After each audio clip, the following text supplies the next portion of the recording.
to talk about Cramer's rule. And Cramer's rule is one of those things where you say, oh, finally, there's a reason we're learning about all these determinants and figuring out what's going on. Cramer's rule is a method of solving systems of equations using determinants. So if we have a system of equations that we've set up as a matrix, let's say like 2, 1, 5, 3, negative 1, 0, 5, 7, 8. We set it up like a system of equations. Remember, x, y, z equals something like this, where we have our coefficients and our variables and our answers. If we have a system of equations like this, then Cramer's rule gives us a way to solve for those variables easily with using determinants of the matrix. Now, remember, this is your coefficient matrix. This is just an example. And this is we'll call this the answers. Cramer's rule, what it says is that each variable is equal to the determinant of the coefficient matrix with the answers in that variable's column.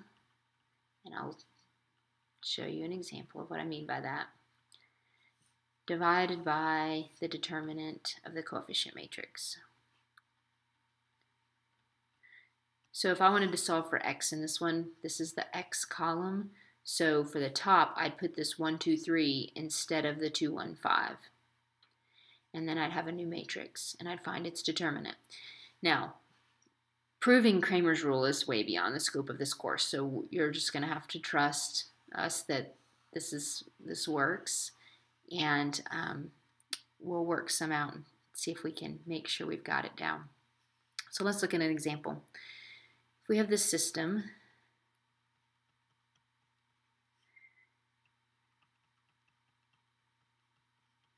and we want to solve the system, well, first we need to look at what are our matrices. Well, we've got 2, 5, negative 3, 11 times xy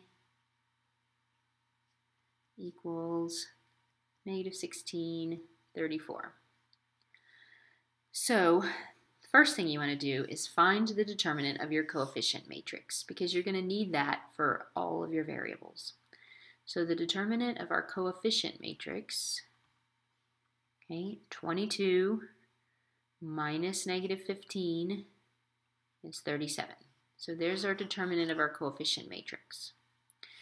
Now for x, in order to find that, we know we're going to put the 37 on the bottom because the determinant of the coefficient matrix goes on the bottom. And at the top, we're going to need a new determinant. Because we're looking for x, we take the numbers that are the answers and replace the x column with that. So x is the first one. And then we just maintain the rest of it. Now we find this determinant. We get, we multiply negative 16 times 11, and then subtract negative 3 times 34, and we end up with negative 74 over 37, which gives us negative 2. So x is negative 2. For y, again, we're going over the determinant of the coefficient matrix, so we're putting it over 37. And then we're solving for y this time, so we leave the x column the same, and then instead of the y column, we put in the answers, and we find the determinant of this matrix, 2 times 34 minus negative 16 times 5. So we get 148 over 37, which is 4. And just like always with systems, we write our answer as a point, because this is the point where these two lines intersect, negative 2, 4. And of course, we're going to go back over here, and we're going to, in our head, we're going to say, okay, negative 4 minus 12, that's negative 16, good. Negative 10 plus 44, that's 34, good. It checks out, we're good. All right, so that's a basic 2 by 2. Let's try 3 by 3. All right, if we have this system,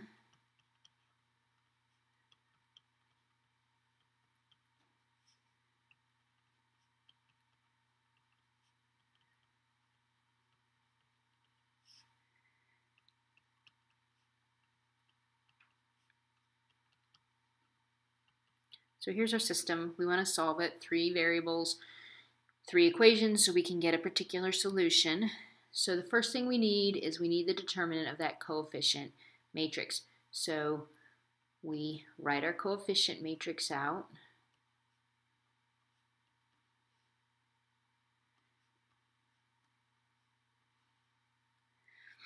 And you can find your determinant whichever way you want. I prefer diagonals with a 3 by 3. You can do expansion by minors. It doesn't really matter. Either way, you'll get the same answer. So if you're going to do diagonals, remember you write the numbers down and multiply the diagonals and multiply the diagonals. So along the bottom you'll get 75 minus 120 plus 8, which is negative 37. And along the top you get 80 minus 18 plus 50, which is 112. So your determinant, remember bottom minus top, is negative 149. So there's our determinant for the coefficient matrix. So that's what's going to go on the bottom of all of our solutions. So let's look at x. So x is going to be the determinant. Well, we take our x column and replace it with the answer column. And then the rest of it we leave just like the coefficient matrix. And we're going to divide by the determinant of the coefficient matrix. Now again, diagonals or expansion by minors, either way, I just prefer diagonals. It takes less writing for those of you who hate to write. So we write our columns out and multiply all the diagonals. We get negative 75 minus 510 minus 208. So on the bottom we have negative 793. On the top we get 340 plus 18 minus 1300, which gives us negative 942. So we have bottom minus top. So this determinant is 149. So our x is 149 over negative 149, which is just negative 1. Okay, so I'm going to put this up here so we know. So then for y, see if I can erase this quickly. For y, we are going to do the same type of thing, except instead of replacing the x column, this time we're going to replace the y column. So we write our coefficient matrix, leave the x column the same. So we've got, so for y, our x column stays the same.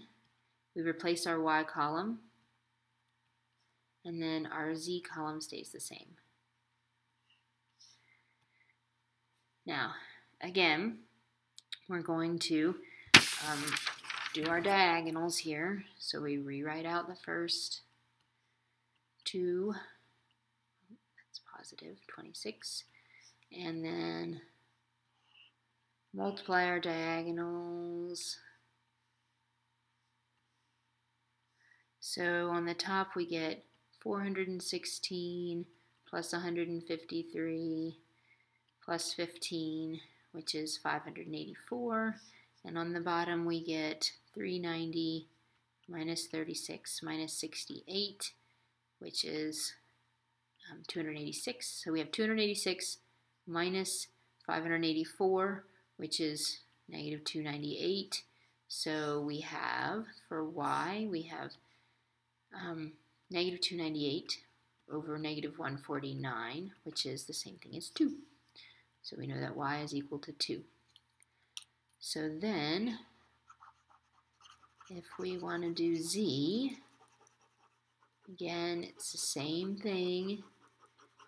But you notice that this is actually, I think, a little easier than dealing with Gaussian elimination or even substitution, especially when you get into these bigger matrices, and especially when you can if you have a big, huge matrix and you can just punch it in your calculator and figure out what the determinants of those matrices are, then you're golden. You know what the solution to that equation is, because while we can do the intersection of lines on our calculator, the planes and the even bigger dimensions you can't really do.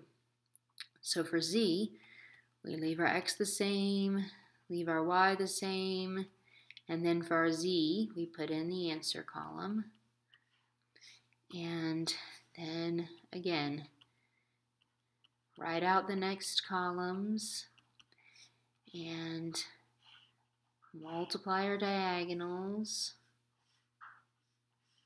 So we have 255 minus 1040 minus 6, which is negative 791. And across the top we have negative 60 minus 156 plus 170, which is negative 46. So we have negative 791 minus 46, which gives us negative 745. So negative 745 over negative 149, that's 5. So our z is equal to 5. So our answer is negative 1, comma 2, comma 5, because this is the point where all three of these planes meet. So that's Cramer's rule. Make sure that you've read this section. This is not that difficult. It's pretty straightforward, kind of that plug and chug thing you guys like so much. So it'll just take a little bit of practice and you'll get used to it, and it shouldn't be that big a deal.